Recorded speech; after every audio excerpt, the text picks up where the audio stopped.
Hello everybody, and welcome back to another episode of Deep Thoughts. And today we are talking about Given, Episode 7, Tumbling Dice. Before we get into things though, I do want to remind everybody that if you would like to have your name shouted out in next week's Given video, then all you gotta do is share today's video around on the internet and then tag me at JoJo Talks Too Much over on Twitter, and I will be sure to shout your name out in next week's Given video. Now, with that said, I need to talk about this week's episode because I got feelings. It is probably... Okay, it's not. I don't want to say it's like the best Given episode, because it's not. My personal favorite episode of Given still remains episode 4, but episode 7 does have something that I feel I need to put a spotlight on, and that is the conversation between Kaji and Uenoyama, because this is the most mature moment I've seen in a while. I don't want to say ever, because we've gotten shonen anime in the past where they do have a mature discussion on, sexuality and discovering oneself and yada yada, but I haven't seen it done to the point where it felt this genuine. Like the fact that Kaji says like, what, you think there's something wrong with you? And then Kaji fills him in on I've been with guys too, and Uenoyama just shoots him a look of huh? And then Kaji gives him the thumbs up, and basically just to be like, dude, you're like the father figure of this band is saying it's all good, there's nothing wrong with you. He's been there, in fact, and it does, if you say there's something wrong with you, you're saying there's something wrong with Kaji, and clearly there's not a thing wrong with Kaji, other than maybe he's leading Haruki on, that's gotta stop, my boy. But that said, this conversation was so genuine and so real. The fact that, and it starts off funny too, just the idea that, did something happen between you and Mafuyu that I should know about? And there's this awkward silence, and then Kaji's like, oh my god, did you two do something? And Uenoyama just immediately, he's like, what are you talking about? And then he's just like, well, your face just says I'm in love with Mafuyu. And then Uenoyama just face plants into the ground. And it starts off really funny. And I thought that's where they were going to leave it, but they have this genuinely human, and this especially genuine conversation from the viewpoint of somebody first discovering their sexuality. The fact that Uenoyama is slowly coming to realize that it's okay to be the way he is. It doesn't make him broken. There's nothing wrong with him.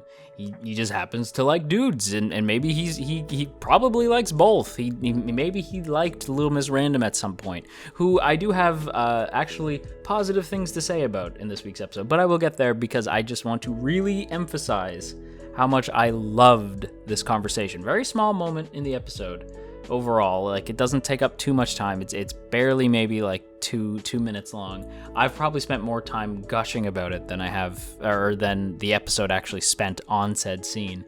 But the fact that we got this in a show that's running seasonally, that has a good amount of attention on it, that is actually doing well in the community, the fact that we have this show that is willing to talk about this in such a genuine way, I have to give them kudos. Lurch, well handled. You really did this scene justice. Now enough about that, because I want to talk about the eavesdropping scene, because I had this moment where this scene was happening, where Sato, I keep referring to him as Sato. I know everybody else calls him Mafuyu, but I call him Sato. That's how I call him. I'm sorry if that bugs you, and I know I flip-flop between them, but just deal with it.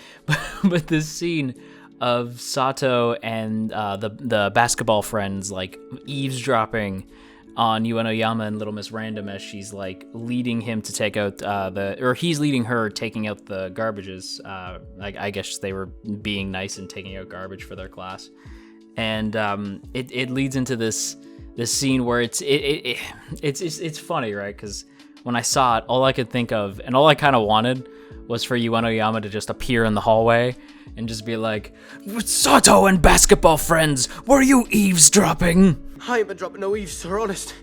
I was just cutting the grass under the window there, if you follow me. Sorry. You guys know me. If I can bring up Lord of the Rings at some point in a video, you better believe that I'm going to. But again, that's all I was thinking was just like, no, sorry, I ain't dropping no weebs. And it's, I will say, Little Miss Random, like, genuinely apologize. Last week, I saw some people say that they didn't really buy it. I saw some people in our Patreon exclusive Discord also say that they didn't really buy her apology last week, and neither did I. The more I think about it, I appreciated that she said sorry, but I didn't really buy it. Whereas here, the writing hit a little bit harder, and the character felt a little bit more genuine in her apology, especially given that Uenoyama even says, like, yeah, it was pretty petty. And she has, like, she's of course hurt by that. She loves this guy, but she doesn't try to say, like, oh, come on, I blah, blah, blah. Like, she doesn't try to explain herself beyond, I knew that what I said was petty and mean, but I said it because I worry about you. So, like, she doesn't even really explain it that much. In fact, I think I probably, like, am remembering it incorrectly, but I'm pretty sure she doesn't even really try to explain herself. She just apologizes. We know why she said what she said, and she's probably convinced herself that Uenoyama also is aware of why she said what she said, and I think that's given my boy Uenoyama a little bit too much credit. That man can be kind of dense sometimes, but I do appreciate that it was a genuine apology, that Uenoyama also forgave her, because at this point, I'm pretty willing to forgive her too. I do think it was cruel. Sato is my boy, but I think even Sato would have probably forgiven her by now. It's an awkward situation all around, but I think everybody handled it with grace, especially the basketball bros. I friggin' love those two. And I don't know who said it, but I saw somebody on Twitter say that if the basketball friends also got into a relationship, they'd be pretty cool with that. And I'm also kind of like, I can see this being like a background ship that develops in the background over time. I dig the basketball bros. I want to see more of them. They're pretty cool. But you know who we also see a lot more of in this episode? Yugetsu, I believe is his name, unless I'm pronouncing that incorrectly, which, knowing me, I probably am. But we get to see the history between Yugetsu and Kaji, which does go back all the way to Kaji's first year of high school, which was quite some time ago, given that Kaji, I believe, is in his second year of college, or maybe his third, I don't know. He's well into college at this point, so the fact that they go all the way back to the first year of high school for him is saying something. And I thought that was Kaji's apartment, but unless I'm incorrect, I'm pretty sure Kaji, like, or Yugetsu claimed that it was his apartment and that Kaji was just freeloading. That actually does add a new dynamic, and now I feel like worse about like suddenly jumping at Yugetsu. Made me feel for this guy a little bit, like, especially just the way that Kaji explains that Yugetsu was born as this dude who's really empathetic to the point where it almost hurts him, like, just like being around other people, playing music, being in like a public area just hurts him because he feels so much for other people to the point where it breaks his heart sometimes.